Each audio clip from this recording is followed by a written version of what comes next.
We are All Souls Unitarian Universalist Church. I am the Reverend Ron Phares. If you value honest ritual, then come let us make it. If you find ease in trusted relationship, if you unfurl in reflective space, if you delight in beautiful sound, and if you sparkle in abundant fun, and whose does not, then come one and all to this care home and carnival of the soul, this service of all souls, you.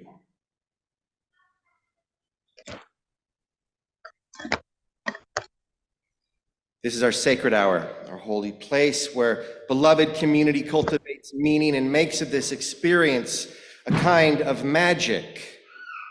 The eco-theologian and mythologist Sophie Strands writes that magic is an escape from this world into this world.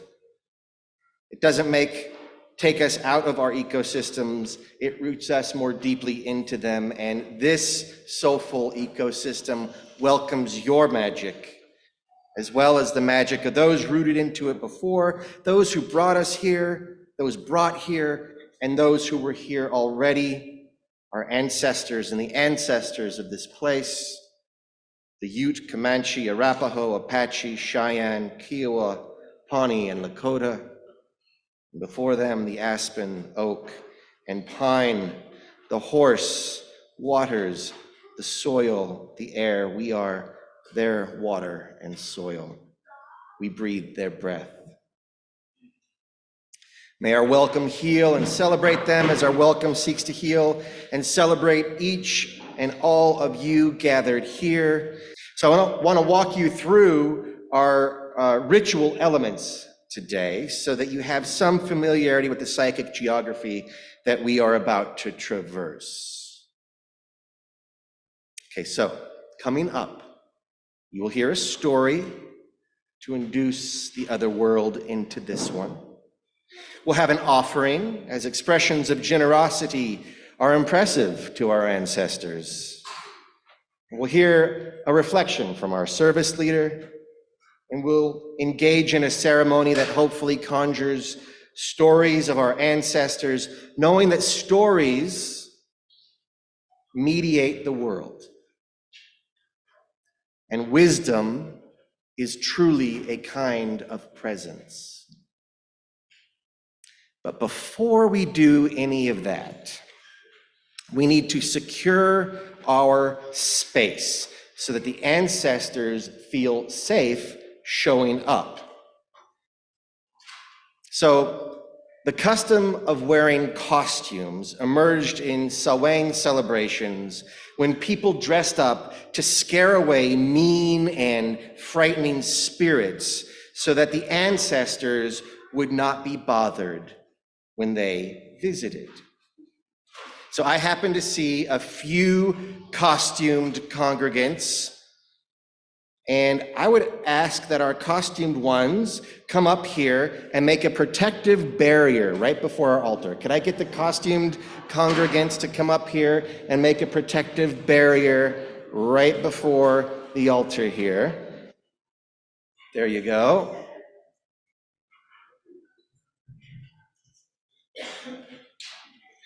All right, now we're gonna need to practice doing this just in case an actual emergency occurs where we're visited by an unfriendly spirit. So right now I want you to make it's gonna be hard for Minnie Mouse to maybe do this, but see if Minnie Mouse and the rest of you can make a big scary noise.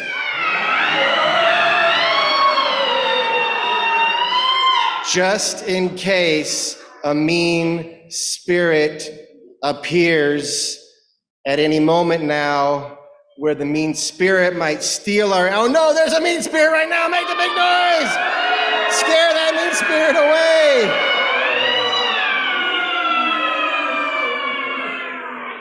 All right. Ancestors also like to laugh. Thank you all for your very courageous, heroic work.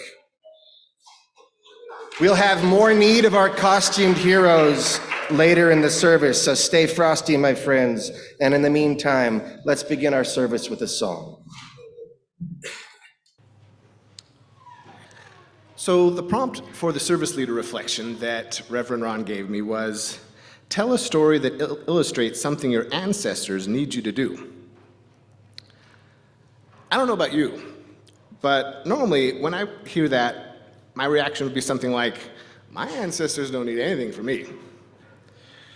They dead. And me and them, we don't talk. And less than a year ago, maybe 11 or 12 months ago, that certainly would have been my reaction. And in fact, that was my first flash of a reaction was my ancestors. But beginning in January or February of this year, I've been struggling with a few things, and it's related to those struggles. My second flash on reading the prompt was a very different one. And it was a new response. And this isn't worked out. This isn't a finished story. But as near as I can tell, I know I do have at least one Christian pastor in my ancestry. And the struggles that I've been having, the morning that I got the prompt from Reverend Ron, an hour or two before, for whatever reason, the struggles began to coalesce around a Bible verse. This is from the book of Matthew, chapter 25. Then he will say to those on his left, depart from me, for who are you who are cursed, into the eternal fire prepared for the devil and his angels? For I was hungry, and you gave me nothing to eat. I was thirsty. Take it. Just once. I don't want to cry up here. I was thirsty, and you gave me nothing to drink. I was a stranger, and you did not invite me in. I needed clothes, and you did not clothe me. I was sick and in prison, and you did not look after me.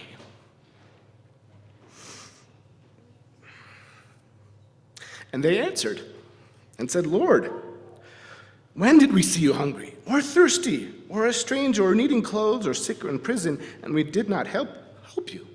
And he'll reply, truly I tell you, whatever you did not do for the least of these, you did not do for me.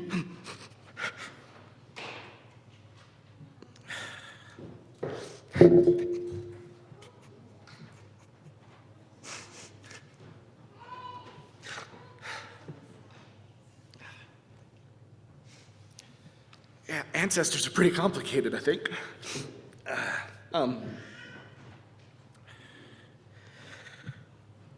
So yeah, I don't have this worked out. I'm a hot mess.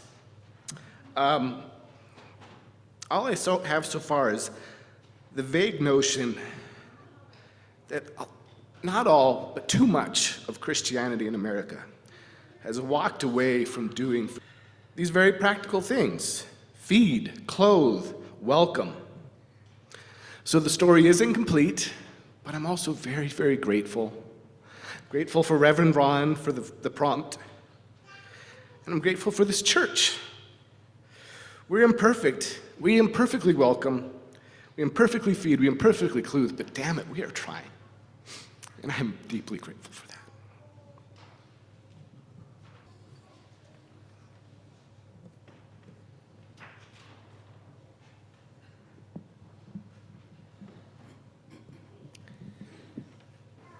My DNA results came in. Just as I suspected, my great-great-grandfather was a monarch butterfly. Much of who I am is still wriggling under a stone.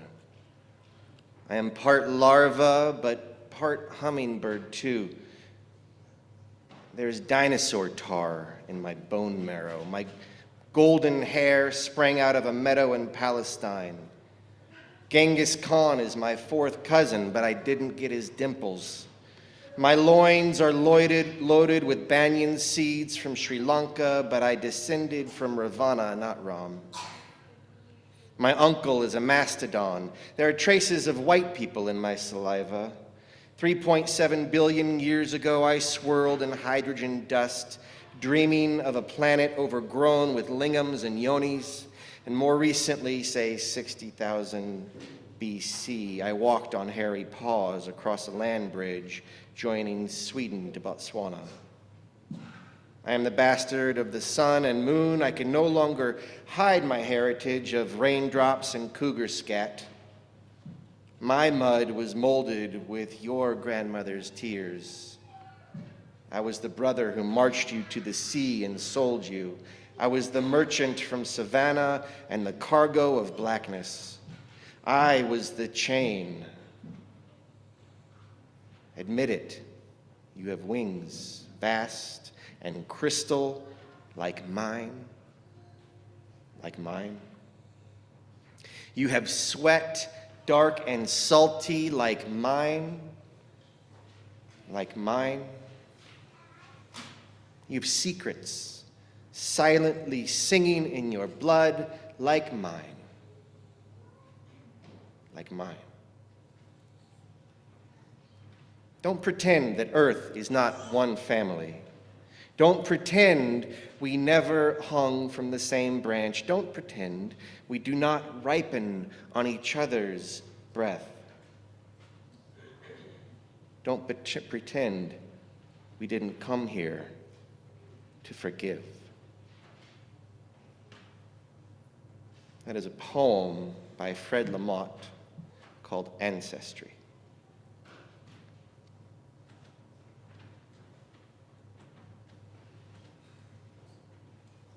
Our ancestors, of course, don't always deliver to us the gifts we want or think we deserve. But much like Tamlin, we have to hold on to what we win from the other world, even as it changes, so that we can bring it back with us and do some good. And we are lucky for the encounter. We begin to build our altar today by orienting ourselves to our lineage. So hopefully you all have a little ancestor wheel, a paper altar. If you do not have that, would you raise your hand and we'll have someone come get you one. Got one up here.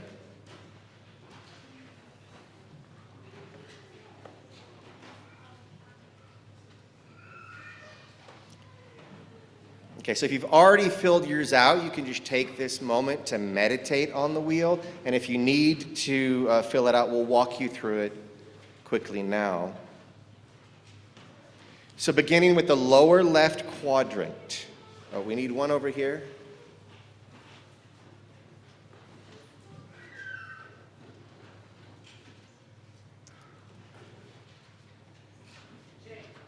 J. Okay, one here and one here. So in the lower left quadrant, I'd ask you to bring to mind a lineage which you are strongly informed by, not a blood relative, but an ancestor of the mind. Maybe Arran writes Matthew. Settle on a name, a character most prominently associated with that lineage. So if it's mysticism, maybe you write Hildegard. If it's astronomy, maybe you write Galileo. Invoke the culture hero most associated with that lineage and write that name inside the bottom left wedge of your altar.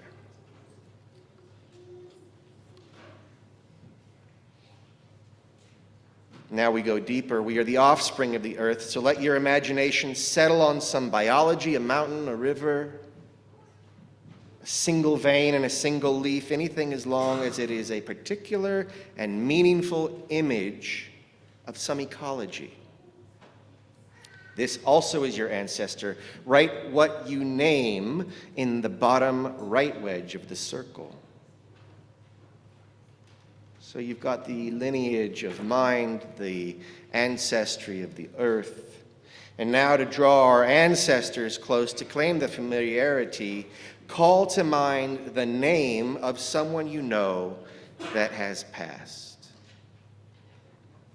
A beloved departed.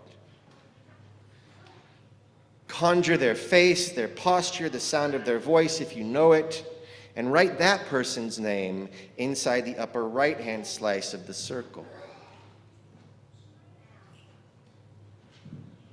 The upper left wedge is for those yet to be, for those who regard us as their ancestors. So here, write a promise.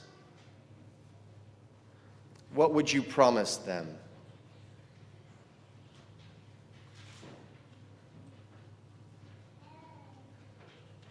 So lineage, earth, personal, and promise.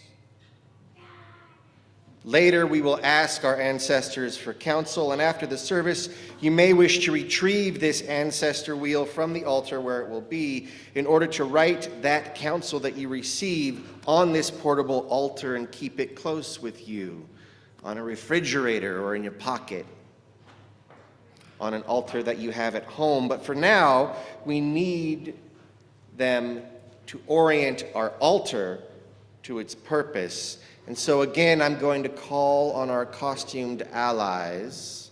We're going to sing a song here, and I'll ask you to remain seated for the song. But we want to get your ancestor wheels up to the altar.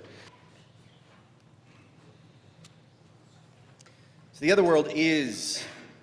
underworld is where the external and internal worlds blend to make meaning, and there are times and circumstances such as today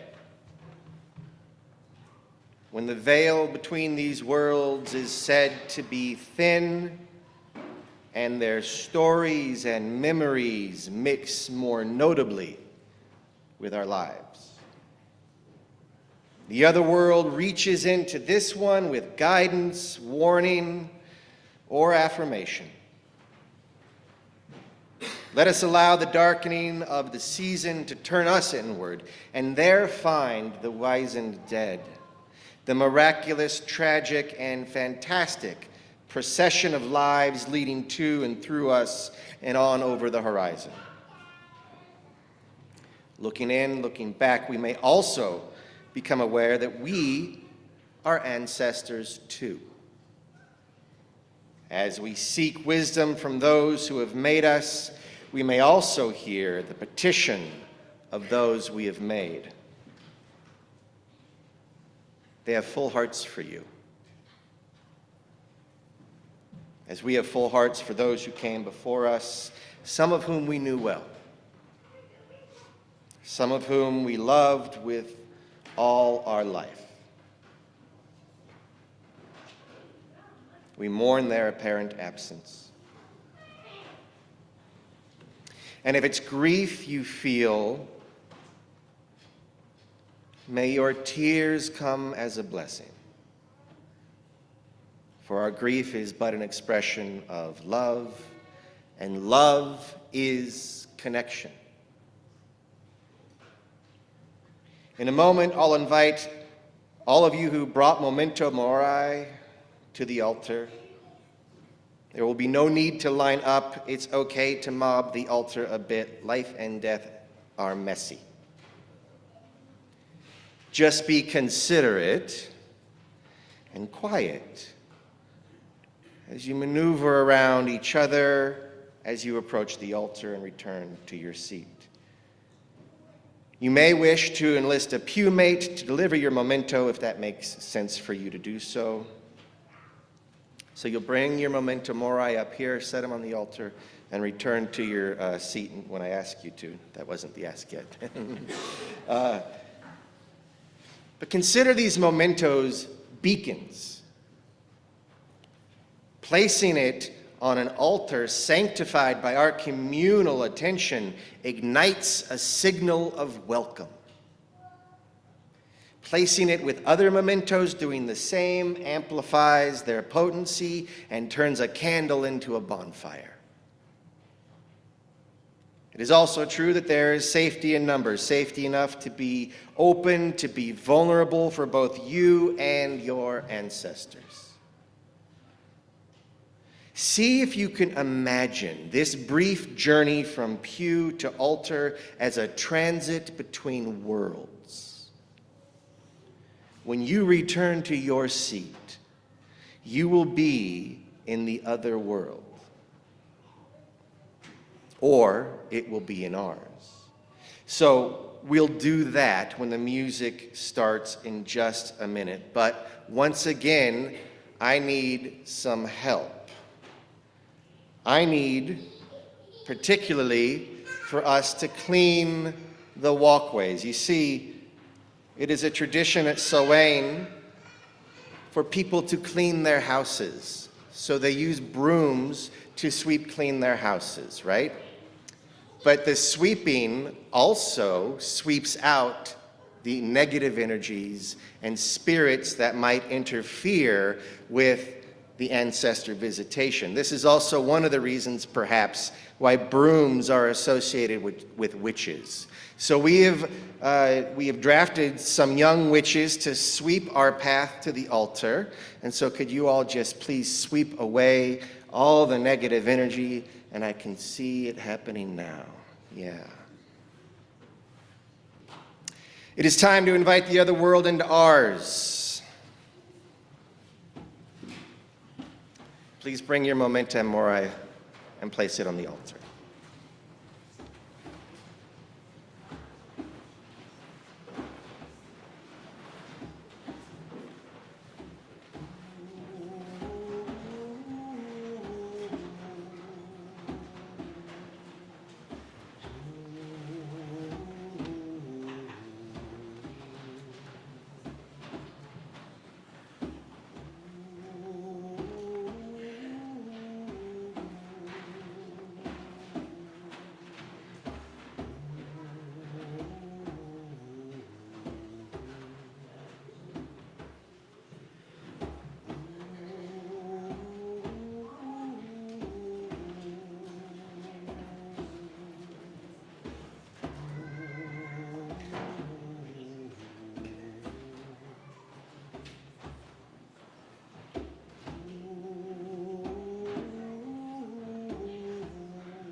We have placed our memento mori on the altar, and what a rich collection of beacons it is. I see photos and hats and jewelry and prayer beads and soft toys and perfume and clothing articles. This is our collected ancestry, our focusing agent, and it is a sight to behold. We have a welcoming table of light and water and memory, and in the back we have a bounty of food that our ancestors inspired and inhabit, and we will share after the service concludes. The only thing missing right now is your particular greeting and call. Though they are never not with us, within us, around us, we are now more attuned to how we are portals for our ancestors. And with that in mind, I invite you to recall in depth the person that you are honoring today. Recall their smile. Recall their grimace. Do you remember their smell? The way they walked? Recall the heart and soul of them. Recall their laugh, their chortle, their guffaw. Do you remember their laugh? Do you remember their laugh? At the count of three, I'll do 3, 2, 1. At the count of three, let that laugh come through you. Their laugh or some other signature expression. Invite them by imitation. Are you ready to hear their laugh again? Then on 3, 2, 1, laugh. Their laugh, yeah.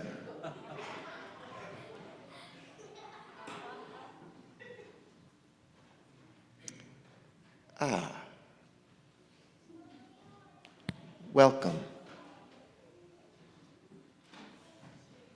Now that we have embodied and welcomed our ancestors, now that they are with us, I invite you now to search your heart for a question. A question you would like to ask your ancestor or dearly departed. We will ask this question directly in a moment. For now, if you wish, you can cup your hands before your face and gently blow your question into your palms. And then bring your hands over your eyes. Bring that question into your body. And in that darkness, I invite you to imagine the face of the one that the question is for. You have breathed that question into your palms, brought them into your mind. Imagine the face now in that darkness and ask your question.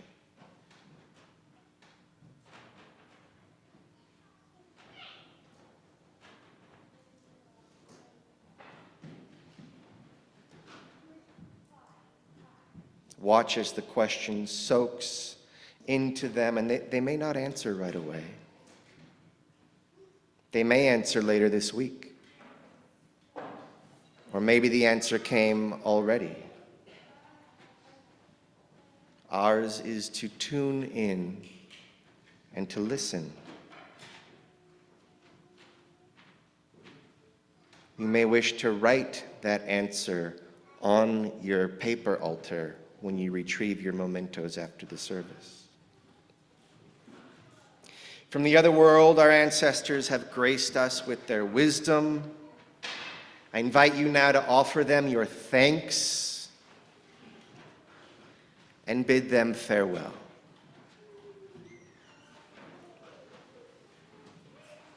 Knowing that you have exchanged blessings, let them know that they may now return to that timeless place where they reside. Be assured you will be present to each other again. This altar blesses us as we bless this altar, and I tell you truly, the folks that we are remembering here are still here. They are still with you. And you will still be here with those to come.